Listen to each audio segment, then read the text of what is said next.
Gracias por invitarme y gracias a José por esta presentación tan fantástica. Lo que vamos a hablar ahora mismo es un área de trasplante clínico que está cambiando rápidamente. Por muchos años, la enseñanza clásica era que el paciente, el candidato a trasplante con historia de cáncer tenía que esperar mucho tiempo para ser retrasplantado, o el paciente no era un candidato para trasplante. Esto está cambiando rápidamente. Y como Josefina habló, tenemos que saber que la gran mayoría de los pacientes que mueren con un injerto funcionante, las causas principales de mortalidad, y esto es en la década, finales década del siglo XX, principios del siglo XXI, las causas más importantes eran enfermedad cardiovascular, infección y cáncer. Sin embargo, la importancia de estos diagnósticos está cambiando. Este es un estudio que fue generado por el ANSTAD, el registro de trasplante en Australia y Nueva Zelanda, donde se puede ver que aunque la enfermedad cardiovascular disminuye o decrece significativamente en el primer año después del trasplante, continúa aumentando y llega a un pico a pacientes que ya han estado trasplantados aproximadamente 20 años. Por lo tanto, la enfermedad cardiovascular continúa siendo muy importante. Sin embargo, la mortalidad por cáncer ha aumentado significativamente cuando comparamos este estudio publicado en el 2020 en comparación a la data de 1995 al 2003, que es un estudio de Berkashizki. Lo que podemos ver aquí, en primer lugar, es que la incidencia de la muerte por cáncer en el paciente receptor de injerto es cumulativa. Nunca realmente disminuye, y cuando el paciente ha sobrevivido por lo menos entre 5 a 10 años después del injerto, el papel de la mortalidad por cáncer es muy similar al rol que la mortalidad por enfermedad cardiovascular juega en causando la muerte de pacientes que tienen un riñón funcionante. También vemos que esta ha sido una evolución que ha ocurrido con el tiempo y con la introducción de mejor manejo y de diferentes técnicas de inmunosupresión. Lo que podemos ver aquí, que en los sobrevivientes de 5 a 10 años con un riñón funcionante, es que la enfermedad cardiovascular como causa de muerte disminuye.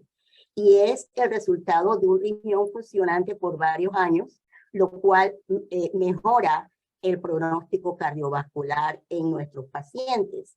Sin embargo, cuando vemos la mortalidad por cáncer, la mortalidad por cáncer realmente no disminuye, sino que continúa en pacientes que han sobrevivido de 5 a 10 años y mucho más en pacientes que tienen un injerto funcionante por más de 10 años. Ahora, ¿qué hacemos y cuáles son nuestras recomendaciones cuando evaluamos al paciente en la consulta y vemos que el candidato tiene una historia de cáncer? En primer lugar, aceptar y manejar estos pacientes requiere un cambio en la mentalidad del trasplantólogo. En primer lugar, tenemos que pensar cuál es la causa de mortalidad mayor para un paciente con historia de cáncer o con un antecedente de cáncer. ¿Qué lo matará primero? ¿Lo matará el cáncer y la recurrencia o lo matará la enfermedad renal y la dependencia en diálisis? Por lo tanto, tenemos que tener en cuenta que para elegir ese paciente, tenemos que saber cuál es la sobrevida de ese tumor a 5 años. Y también es muy importante saber si ese tumor, cuando recurre, va a responder a tratamiento y cuál va a ser el pronóstico. Al mismo tiempo, tenemos que considerar la calidad de vida de ese paciente. Y hay una gran probabilidad de que un paciente con historia de cáncer va a tener una mejor mortalidad o una mejor calidad de vida si se le trasplanta, y que en estos pacientes la eliminación de la diálisis juega un papel extremadamente importante en mejorar la relación del paciente en su familia, con la sociedad, etcétera. También tenemos que saber y considerar cuáles son los efectos de la inmunosupresión en la probabilidad de remisión o recurrencia del trasplante. Y esto nos debe llegar a una decisión acerca de si el paciente debe esperar por un injerto o proceder con el trasplante. Entonces, cuando estamos evaluando estos pacientes, es importante considerar qué factores que pertenecen al paciente se pueden modificar. Claramente no se puede modificar una predisposición genética. Un buen ejemplo es el ejemplo del paciente que tiene una mutación a un síndrome de von Hippel-Lindau, VHL, en el cual sabemos que la mutación genética va a favorecer el desarrollo de cáncer multisistémico, incluyendo páncreas, incluyendo riñones, en la vida del paciente. Tenemos también que considerar si el trasplante es un trasplante que va a prolongar la vida o que va a salvar la vida. Por ejemplo, esta diferencia se da en trasplante de corazón, pulmón e hígado, que son trasplantes salvadores de vida, en comparación al trasplante de riñón y páncreas, en el cual se prolonga la vida y se mejora la calidad de vida, pero pacientes pueden sobrevivir en diálisis con el uso de insulina. Algo similar tenemos que considerar, y no son los factores de cáncer. Y en mi práctica, usualmente yo no tomo una decisión acerca de proceder con el trasplante hasta que obtengo una información importante del oncólogo. En primer lugar, la sobrevida de este cáncer y su tratamiento a 5 años, y si la enfermedad recurre y se trata, cuál será la sobrevida a 5 años también. Y esta es la decisión más difícil que tenemos en nuestros pacientes. ¿Cuál es la elección de la droga inmunosupresora en el paciente que ya tiene un antecedente de cáncer? Y es el área donde tenemos la menor información. Y esta es la perspectiva que yo le doy a los estudiantes, a los fellows, cuando doy este tipo de conferencia. Solamente existen 4 tumores que tienen una sobrevida peor que el paciente que tiene enfermedad terminal renal y que está en hemodiálisis. Estos son los pacientes que tienen un astrocitoma, un glioblastoma multiforme, pacientes que tienen un cáncer respiratorio, principalmente de las vías respiratorias. No estamos hablando de un cáncer de pulmón en este caso. Cáncer que afecta principalmente el hígado, o un colangiocarcinoma que afecta los ductos biliares, y el cáncer de páncreas.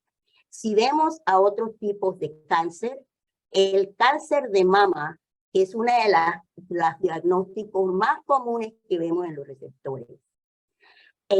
Incluso linfoma, incluso cáncer de tipo gastrointestinal, principalmente el cáncer de colon.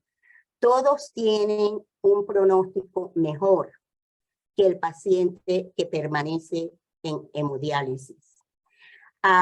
En cuanto a la diálisis peritoneal claramente va a tener una sobrevida mejor que el paciente en diálisis. Y se añadan entonces a los tipos de cánceres con peor pronóstico que diálisis peritoneal, el mieloma múltiple y el cáncer gastrointestinal. Ahora nos movemos hacia el receptor con antecedente de trasplante, que va a recibir ya sea un trasplante de donante vivo o un trasplante de donante cadavérico o fallecido. Y lo que vemos es el impacto que el trasplante va a tener en la sobrevida a 5 años cuando lo comparamos a mantener al paciente en diálisis. Por lo tanto, no debemos ser tan dogmáticos, debemos pensar qué es lo que quiere el paciente en primer lugar, sabiendo que no podemos hacer daño y explicar esto al paciente, pero también considerar qué es mejor, seguir en diálisis o prepararnos a seguir un paciente que pueda tener o no un riesgo de recurrencia del trasplante. Esto es algo que a mí me gusta mencionar a los residentes, y es el hecho de que la enfermedad renal per se está asociada a una incidencia de cáncer mayor que en la población general. Y lo que vemos aquí principalmente son cánceres que son comunes durante la fase del diagnóstico de la enfermedad renal crónica, durante el inicio de diálisis y al tiempo del trasplante. Y como se espera, la gran mayoría de los cánceres son de tipo genitourinario, pero en comparación a la población próstata no es tan común. Y vemos también el mieloma múltiple. Y en casos del mieloma múltiple, no nos asombra ver mieloma múltiple en pacientes con enfermedad renal, porque el mieloma múltiple per se causa enfermedad renal que eventualmente evoluciona hacia el requerimiento de diálisis. Sin embargo, muchos mielomas se diagnostican durante la iniciación y mantenimiento de la diálisis. Y en mi opinión, esto representa pacientes que inicialmente tenían una gamopatía monoclonal de significado no conocido y que actualmente pueden haber tenido una gamopatía monoclonal de significado renal, que no se había diagnosticado anteriormente porque los conceptos acerca de la gamopatía monoclonal con significado renal se están empezando a desarrollar y a entender actualmente. Ahora, la incidencia de cáncer en un paciente con enfermedad renal terminal es cumulativa y continúa aumentando en cuanto a incidencia a medida que el paciente requiere más años de diálisis, y Josefina ya mencionó esto en su presentación. Entonces vemos también que en la población y comparado a la población general, los cánceres más comunes en pacientes que tienen insuficiencia renal son los cánceres más comunes en la población general. Cáncer de próstata, cáncer de mama, cáncer de pulmón, colon, etc. Esta gráfica es una gráfica interesante cuando nos fijamos en la causa de enfermedad renal terminal y la asociación con la incidencia de distintos tipos de cáncer. Por ejemplo, a mí me llama mucho la atención que la enfermedad renal poliquística, que cuando yo estaba en entrenamiento, siempre se pensaba que no había una gran asociación entre la enfermedad poliquística y la probabilidad de cáncer. Ahora lo que vemos es que estos pacientes masculinos tienen una incidencia de cáncer de próstata que es relativamente alta. Igualmente, en cuanto a los otros diagnósticos, no vemos que haya un aumento ya sea del cáncer de mama, de cáncer de pulmón o de cáncer de colon. Pero cáncer de próstata es extremadamente común en pacientes que tienen un diagnóstico de enfermedad poliquística del riñón. También observamos que dependiendo del año de diálisis o el tiempo en diálisis, el cáncer más común continúa siendo el cáncer de próstata en varones. Y muy pocas veces nosotros cuando manejamos pacientes en diálisis, ordenamos o monitorizamos el PSA, porque este es un concepto, por lo menos en los Estados Unidos, de que esta es una función del médico primario. Sin embargo, el médico primario usualmente no, en el paciente con diálisis, no lo ve frecuentemente. El paciente en diálisis ve más frecuentemente al nefrólogo. Por lo tanto, yo me pregunto si en este tipo de pacientes, en el paciente varón en diálisis, la monitorización del el tamizaje por el cáncer de próstata debería ser parte de nuestro manejo. Ahora, no todos los cánceres están asociados con inmunosupresión. Y lo que vemos aquí fue el riesgo de desarrollar cáncer. Este data también del ANSDAT, Australia y Nueva Zelanda. Y lo que vemos en la línea azul son los cánceres que tienen un riesgo mayor en pacientes trasplantados y de diálisis.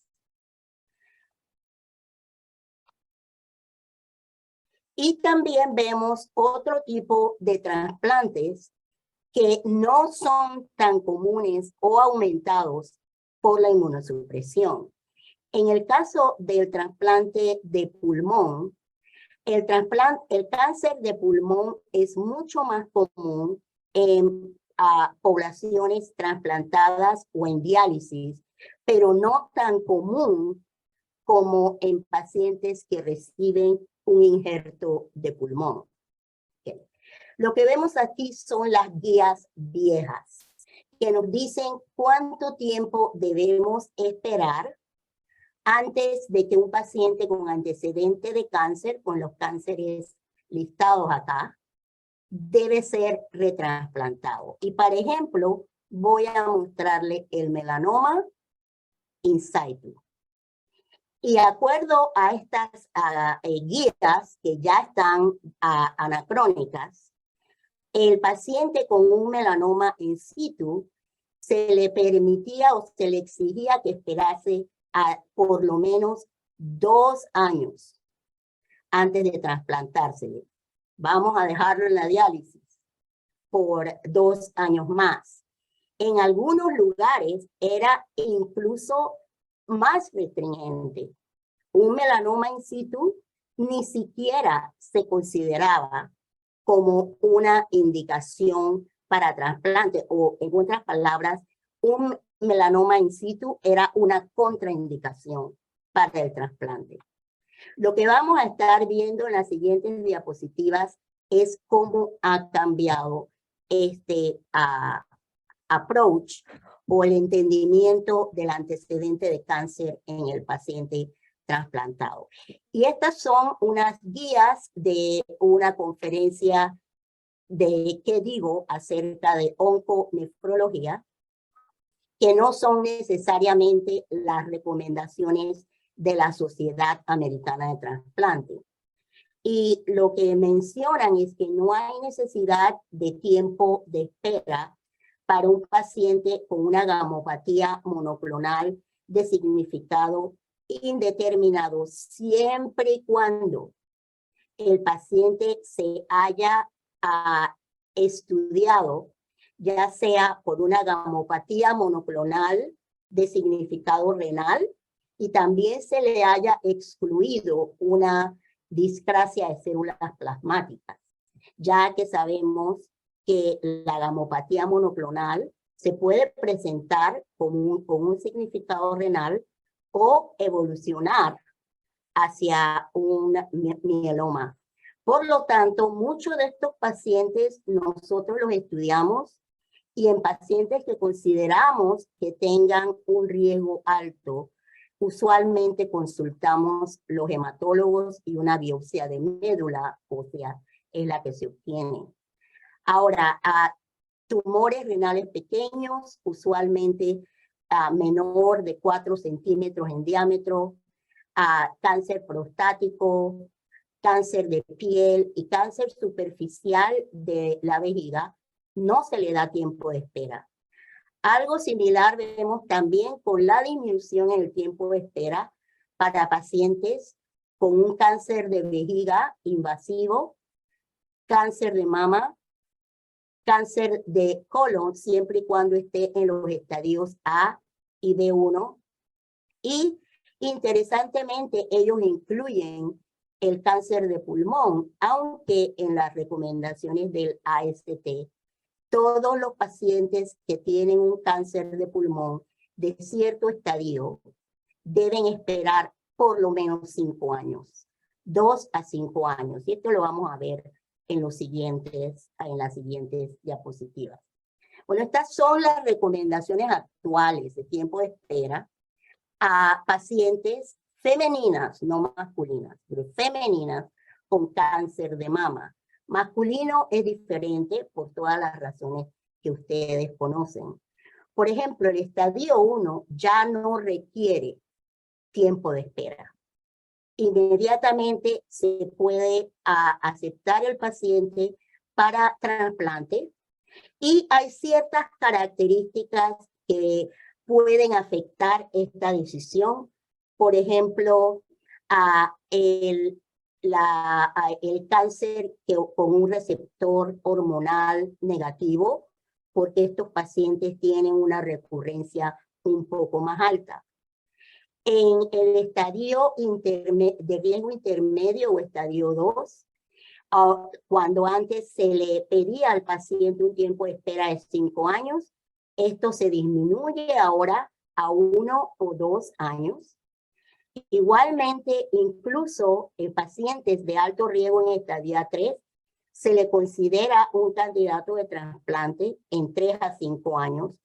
Y solamente es el cáncer de mama metastásico que ya no se considera una indicación, se considera una contraindicación para el trasplante.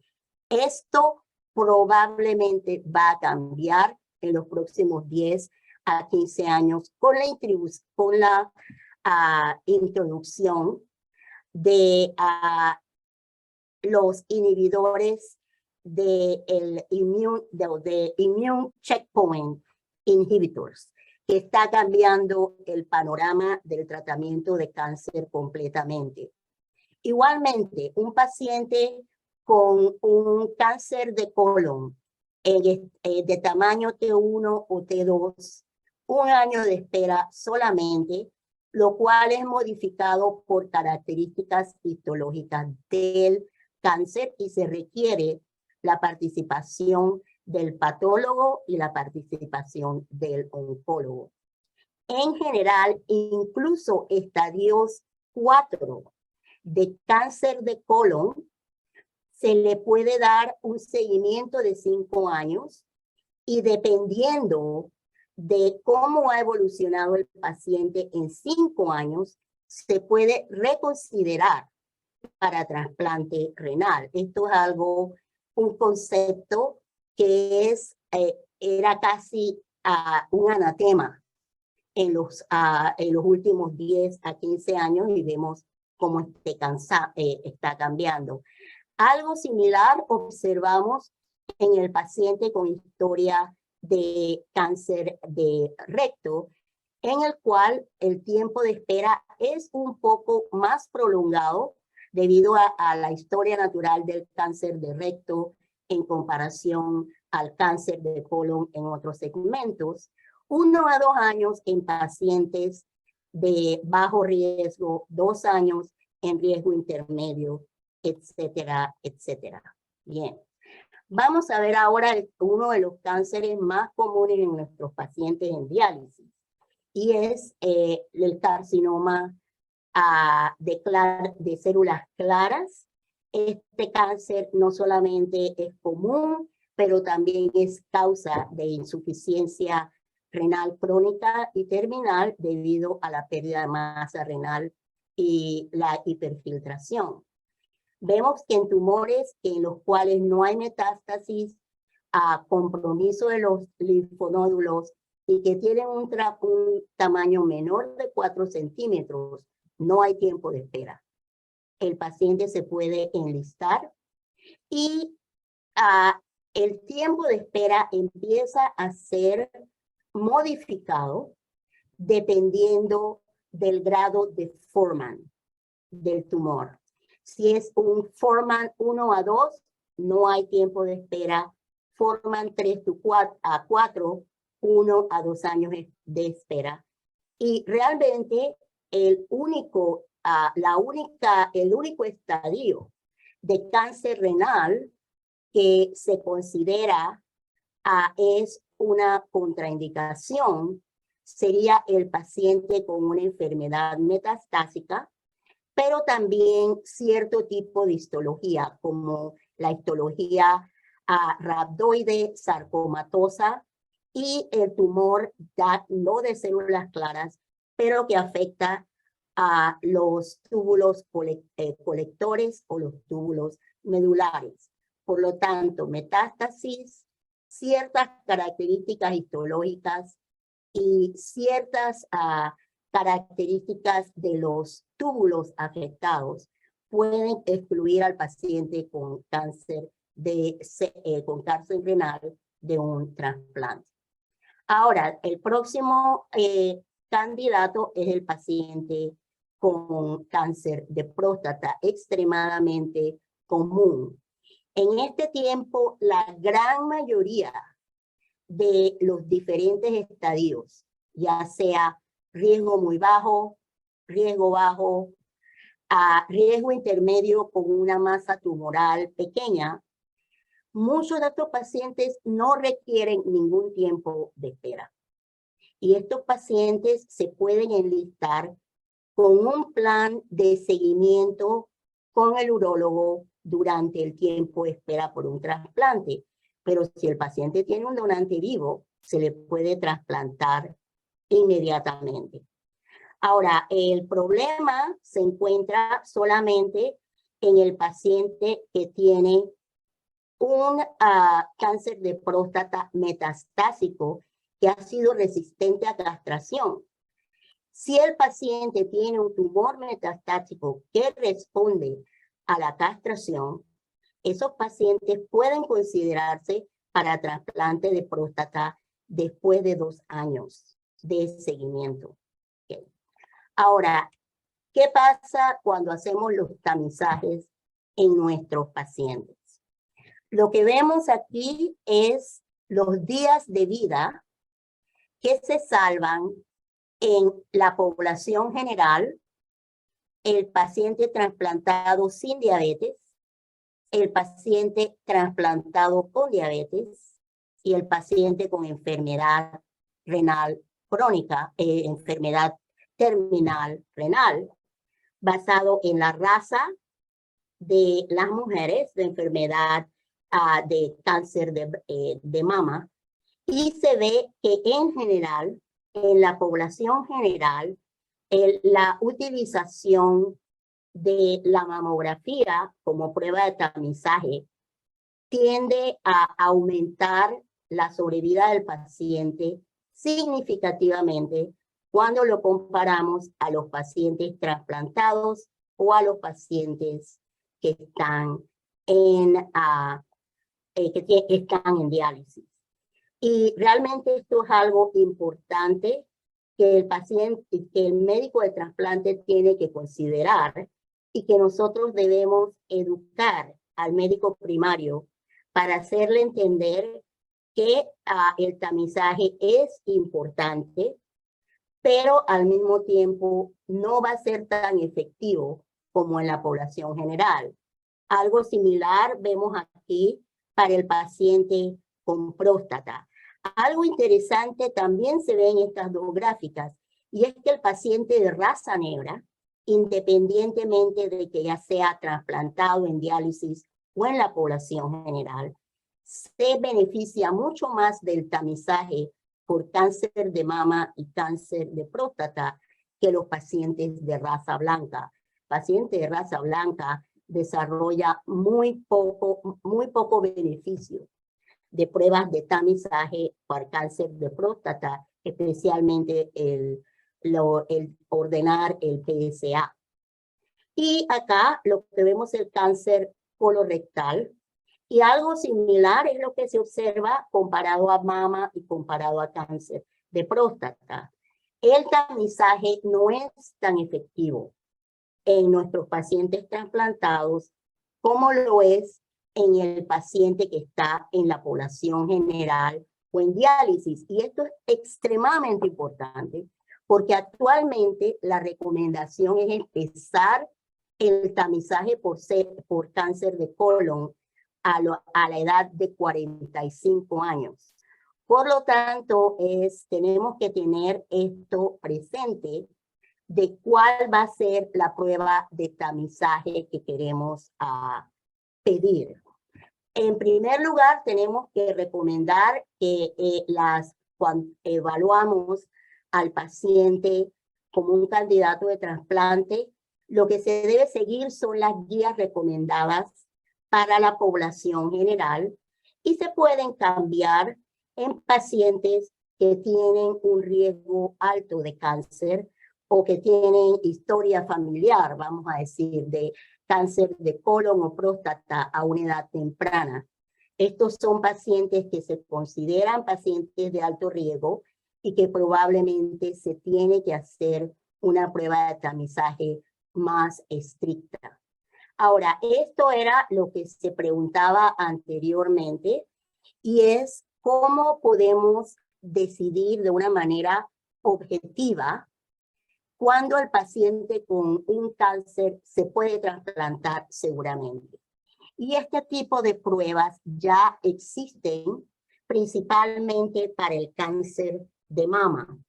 Y en el cáncer de mama hay dos pruebas a nivel comercial que, basado en el panel molecular genómico, pueden decirnos cuál sea la probabilidad de recurrencia de cáncer de mama. El Oncotype diagnóstico incluye genes de recurrencia tardía, pero también genes que nos van a decir la respuesta a quimioterapia en caso de recurrencia. El problema con el Oncotype DX es que se requiere tejido tumoral que está embebido en parafina, lo cual es una ventaja en muchas maneras, pero no es lo mismo que hacer este tipo de pruebas en sangre periférica, lo cual sería un biomarcador perfecto. Tenemos el MammaPrint, que también es de utilidad en pacientes con cáncer de mama de estadio temprano, que tienden a ocurrir en pacientes jóvenes con nódulos negativos. Igualmente requiere tejido fresco o fijado en formalina, pero se tiene que tener esto presente antes de mandar la muestra al departamento de patología, y nos permite diferenciar entre cáncer de mama de alto y bajo riesgo. Una vez más, estos son pruebas que están disponibles, son caras, pero tienen la desventaja de requerir un tejido y de no poderse hacer en sangre periférica. Entonces, ¿qué hacemos con la inmunosupresión? La inmunosupresión es interesante y todos pensamos que el inhibidor del mTOR es la mejor opción. ¿Tenemos data de eso, sí o no? Sí hay data, especialmente en el manejo de pacientes con carcinoma de células escamoso, el cual ha cambiado su actividad biológica significativamente en los últimos 25 años. El pronóstico mucho peor en cuanto a la sobrevida, al mismo tiempo una progresión agresiva, no un riesgo de metástasis alto y mortalidad, lo que no se veía anteriormente. Y no solamente es un escamoso de piel, pero un escamoso de cabeza y de cuello. Y en estos pacientes el riesgo de mortalidad es relativamente alto. Ahora, en estos pacientes, el uso de la primera generación del inhibidor del mTOR es definitivamente beneficioso cuando lo comparamos a un protocolo en el cual se incluye el inhibidor de la calcineurina. Ahora, lo que a mí me gusta discutir usualmente es que el paciente requiere una evaluación del riesgo inmunológico y del riesgo de rechazo cuando se hace este tipo de intercambio, porque sabemos el riesgo de utilizar un sistema de inmunosupresión en el cual no se utiliza un inhibidor de la calcineurina. Si pensamos que el paciente tiene un riesgo bajo de rechazo, intercambiar el inhibidor de la calcineurina con un sirolimus mejora significativamente la sobrevida del paciente con un escamoso, con un cáncer de células escamosas. Okay. ¿Qué sabemos acerca de, del paciente que tuvo un escamoso antes del trasplante? Sabemos que el sirolimus es igualmente eficaz en prevenir los trasplantes que están presentes al momento, los cánceres presentes al momento del trasplante o los cánceres de novo. No solamente la enfermedad preexistente mejora, pero si hay una recurrencia del cáncer, igualmente el intercambio hacia sirolimus mejora el pronóstico de estos pacientes. Y lo que vemos aquí es el forest plot de algo muy importante. Y es lo que le digo a mis residentes. ¿Para qué es bueno el Immuran? El Immuran es bueno para cáncer de piel. Y esto es lo que se observa en la gran mayoría de los estudios, en el cual el paciente con Immuran va a tener un riesgo de cáncer de piel y cáncer escamoso extremadamente alto. Por lo tanto, lo primero que debemos hacer cuando diagnosticamos a nuestros pacientes con carcinoma de piel o escamoso es parar el Immuran y considerar sirolimus o everolimus como opciones de tratamiento. Vamos a pasar aquí. Finalmente, quiero hablarles del melanoma, porque el melanoma ha cambiado completamente, no solamente para el receptor, pero también para el donante. Y cuando hablamos de donante fallecido y donante vivo. El melanoma in situ no se considera una exclusión para donar o una exclusión para trasplantar. Y no se necesita un tiempo de espera. Se considera que una historia de melanoma in situ en un donante fallecido no es una contraindicación para donar. Todo cambia significativamente pasando del estadio in situ al estadio 2A, en el cual solamente se requiere 1 año de espera para trasplantar al paciente. Y lo que a mí me sorprende muchísimo es que incluso en un estadio 4, cuando hay enfermedad sistémica debido a melanoma, se puede considerar al paciente para trasplante si ha sobrevivido por 5 años. Esta decisión es una que yo no favorezco. Y no lo favorezco por lo que vamos a ver en los siguientes diapositivas. Y lo que vemos aquí es el cambio del pronóstico del paciente con cáncer desde que se introduce en la práctica clínica el immune checkpoint inhibitors, los inhibidores del checkpoint inmune, que se introduce inicialmente en el 2006 y en el 2018 se empiezan a utilizar en melanoma, en células, en el cáncer de pulmón que no sea de células pequeñas, cáncer renal, cáncer urotelial, en pacientes que tienen cáncer de mama, cáncer de vejiga, cáncer de Merkel, que anteriormente era un tumor muy difícil de tratar, y cánceres actualmente, incluyendo cánceres de mama avanzado. Entonces, ¿qué es lo que hacen estas drogas? Son muy caras, pero son fantásticas. El paciente no tiene casi efectos colaterales y puede continuar trabajando y manteniendo una vida normal. Estos inhibidores que están mencionados aquí activan las células inmunes, inhiben la actividad de la célula T reguladora, que usualmente se ha asociado al riesgo de cáncer. Opuesto a este concepto, es beneficioso en el paciente trasplantado y al mismo tiempo va a minimizar la presentación y la activación del sistema o del sistema inmune, lo va a aumentar a través de células T helper y va a activar la producción de citoquinas proinflamatorias.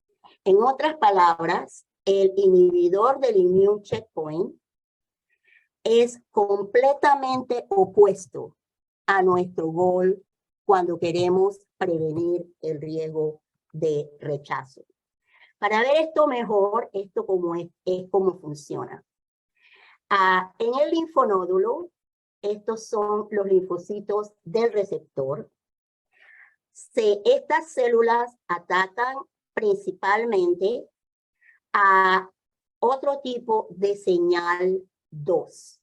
La señal 1 ocurre, la señal 2 ocurre, pero se inhibe la activación del CTLA4, lo cual hace sentido porque el CTLA4 es una molécula inmune que disminuye el biofeedback de activación. No es un activador, es un inhibidor de la respuesta inmune. Pasamos entonces del linfocito, esta célula T, que ya está relativamente activada por el medicamento, pasa a la sangre y llega al tumor. En el tumor hay otro tipo de inhibidor del checkpoint que se puede utilizar. Y lo que hacen estos medicamentos es activar el sistema inmune del receptor a eliminar la célula tumoral. Usualmente es un tratamiento sinergético en la utilización del ipilimumab en combinación con el nivolumab, que es lo que se usa más frecuentemente aquí en los Estados Unidos, y el pembrolizumab y el tratamiento usualmente dura por 1 año. Ahora, ¿cuál es el problema para nosotros? Aquí está en un resumen lo que pasa. Este es un estudio retrospectivo publicado en Kidney International, donde 23 instituciones a nivel mundial seleccionaron pacientes receptores de un trasplante renal que recibieron tratamiento o no con inhibidores del checkpoint para cáncer avanzado. 42% de los pacientes tratados con los inhibidores desarrollan rechazo. Es un rechazo rápido, 24 días después de empezar el tratamiento, con una pérdida del injerto extremadamente alta. Por lo tanto, ¿qué le tenemos que decir al paciente? Te salvamos la vida, pero vas a perder el injerto. Y muchos pacientes dicen, me quiero morir. No hay manera de que yo vaya a volver a una máquina de diálisis. Y el paciente tiene su derecho a escoger. No le podemos decir, te vamos a retransplantar, porque no sabemos, probablemente este paciente que se trata con el immune checkpoint inhibitor va a tener un riesgo de recurrencia del injerto mayor en el retrasplante, aunque hay algunos casos que se han publicado en el cual la recurrencia del cáncer en retransplantados no ha ocurrido. Entonces, queremos ver el tipo de cáncer en el cual estas drogas se utilizan a nivel de distintos programas de trasplante. Pacientes con melanoma, con carcinoma de célula Merkel, de células claras, de vejiga y non-small lung carcinoma, que son los cánceres pulmonares que no son de células pequeñas. Vemos también el tipo de combinación y de drogas que se utilizan y vemos también el tipo de respuesta que se observa cuando evaluamos un paciente que recibe el medicamento versus los pacientes en el cual no se puede demostrar que haya habido una recurrencia. La frecuencia y el riesgo de rechazo es cumulativo en estos pacientes, aunque usualmente ocurre durante las primeras 24 semanas después del tratamiento, muchas veces puede continuar el riesgo de injerto mucho más adelante. Entonces, ¿qué nos puede ayudar a decidir cuál es el riesgo de nuestro paciente trasplantado si le vamos a dar este tipo de medicamento para cáncer? En primer lugar, si es mujer, el riesgo de rechazo es menor. Si hay un mismatch mayor de 4, interesantemente, el riesgo de rechazo es menor. Pacientes tratados antes de o durante el diagnóstico de cáncer con inhibidor del mTOR, un riesgo menor de rechazo en comparación a todas las otras probabilidades. La pregunta está, ¿cuál sería el riesgo de un paciente que tiene cáncer y se va a tratar con un inhibidor del immune checkpoint que está en tratamiento con belatacept? Este paciente probablemente va a tener un riesgo de rechazo una vez que se inicia el tratamiento con estos inhibidores mayor que el paciente tratado con un inhibidor. Ahora, ¿por qué es que estos pacientes rechazan? Estos pacientes rechazan porque por mucho tiempo van a bloquear la interacción entre el CD28 con sus ligandes en la célula presentadora de antígenos. Esto es lo que se llama un agotamiento o el exhaustamiento de la célula inmune. Estos pacientes, una vez que se le elimina la presencia del inhibidor del checkpoint inmune, va a tener una activación tan alta de la enfermedad proinflamatoria que no va a haber manera de que el injerto se pueda proteger del rechazo. Sin embargo, hay algunas modalidades que se han presentado en casos de 1 o 2 casos. Fue una carta al editor del New England Journal de Medicina, en el cual el grupo en Nueva York publica que una semana antes del tratamiento con el inhibidor se le aumente la dosis de prednisona al paciente a 40, que se cambie cualquier otro inmunosupresor a sirolimus con un nivel trough o valle de 4 a 6, con una dosis más alta de prednisona. Y finalmente, cambiar el protocolo con dosis de valle o niveles de valle mayor del sirolimus a medida de que el paciente sobrevive el tratamiento con el inhibidor y al mismo tiempo se aumenta el sirolimus y se disminuye la prednisona. Finalmente, el mieloma. Mieloma no es una contraindicación para trasplante. Si el paciente se trata, el paciente responde y se observa por un periodo de tiempo y hay recurrencia, se le puede dar un trasplante de médula ósea. El paciente con trasplante de médula ósea para el tratamiento de mieloma múltiple puede ser un candidato para trasplante renal siempre y cuando haya una demostración de una respuesta completa al tratamiento, lo cual va a requerir estos elementos. ¿Tá? Algo similar es la amiloidosis, y tenemos que recordar que la amiloidosis no es amiloidosis solamente, es gamopatía monoclonal de significado renal, y al mismo tiempo con la amiloidosis ponemos en esta categoría los pacientes que tienen una glomerulonefritis inmunotactoide o una enfermedad de cadenas ligeras.